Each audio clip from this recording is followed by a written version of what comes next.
Howdy folks, it is turning into fall here, and in the fall I like to drink a little more scotch than I normally do, turn away from the rums and whatnots. I got a pretty special, fun scotch I'm going to try. I'm going to tell you all about it right now.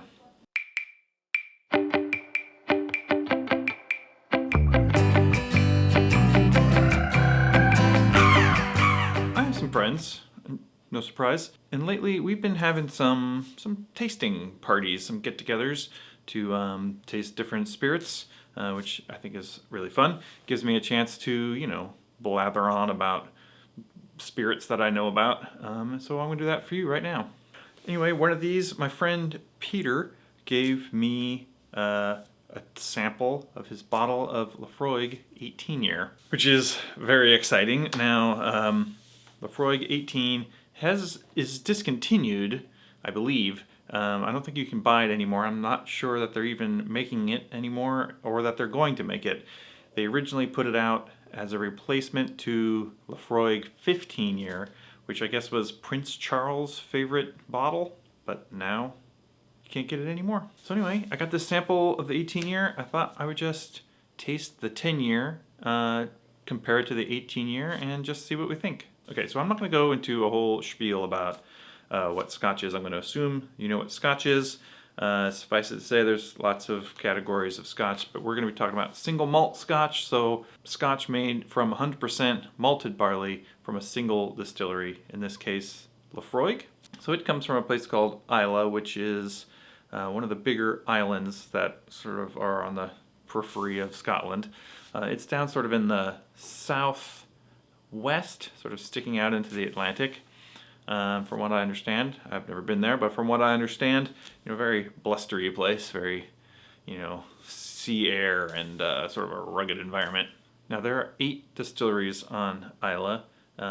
It's one of the Scotch whiskey regions, and it's typified by highly peated whiskeys. They're not all highly peated. You don't have to maximize, but it's just traditionally what they do there. Now, if you're unaware, the process of malting barley, you soak the barley to get it to germinate, and that allows you to get the sugar out. And as part of the process, you have to stop the germination, and they do that by drying out the malt again. And they can do that. Traditionally, they did it by burning peat, and this imports a smoky flavor to the malt, and that comes out in the whiskey. Now, Laphroaig is notorious, I guess, for being very peaty. It's also aged there on that island, on Isla, and it gets a very salty kind of flavor. And Laphroaig 10 can be sort of divisive, I guess. Some people love it because they love a bold, interesting flavor. Some people hate it because it's all smoky and kind of oily or whatever. So we're gonna give this a shot right now. I keep this around for cocktails mostly. It really will provide like a real punch of smoky flavor to a cocktail. And in fact, you can just use it as like a mist if you just want like a smoky aroma as a garnish on something like a penicillin or something like that. Let's just pour this out.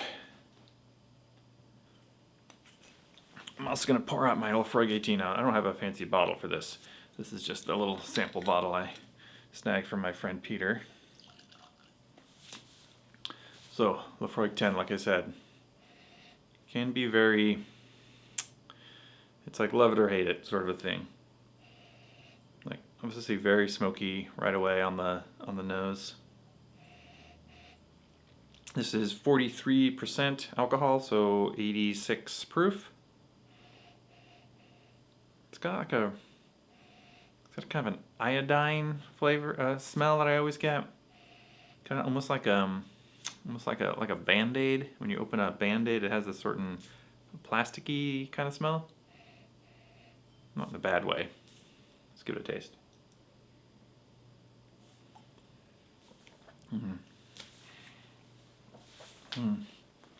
Yeah, smoky is the predominant thing. But yeah, you get this iodine, like a salty brininess, like I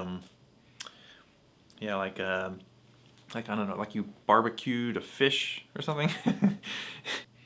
I mean, I really love it. It does, I mean, barbecue barbecue isn't a bad descriptor. It's got like a sort of meaty quality. I personally love it, and I don't really understand why people don't like it. Because, I mean, if they liked other smoked things, like a smoked meat or bacon, I mean, why wouldn't you like this? Okay, so delicious. But for the sort of meat of the act here, we're going to try this Laphroaig 18 year. Now, like I said, this is something you really can't get anymore. So I really appreciate this gift of this sample. Now this is 48%, so a little bit higher proof. Now what does that make that, 96? The smoky notes are still there, obviously, as you might expect, but you know, a lot more subdued. That's something you would expect from being in the barrel rather, an extra 8 years. Obviously, when they have a age statement on the bottle, it means that's the minimum number of years. So the 10-year might have some older whiskey in it to make it taste right. The 18-year might have some older whiskey. We'll see.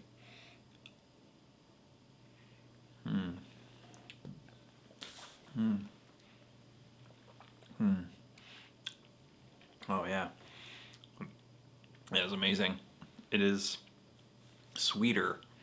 It is, yeah, smooth is not a good word, but it is the smokiness and the brininess is toned down, you know, into a much more sort of, I don't know, elegant expression, you might say.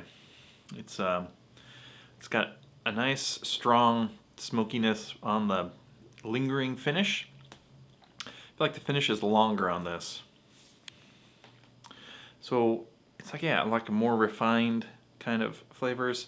It's not as oily. You get a sort of more delicate flavor balance.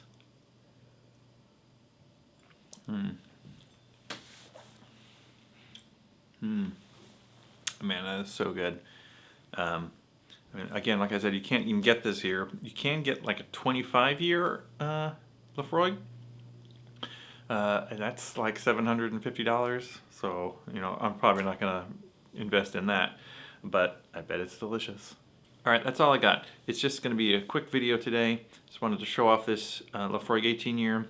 Turns out 8 extra years in the barrel in Scotland really makes a huge difference in the sort of mellowing out those crazy iodine, smoky barbecue flavors. I'm really going to enjoy this. I've got quite a bit left actually. So this fall is going to be extra fun here at Uncle Pete's Cocktail Shop. So thanks for watching. Don't be a stranger, keep it classy, and we'll see you next time.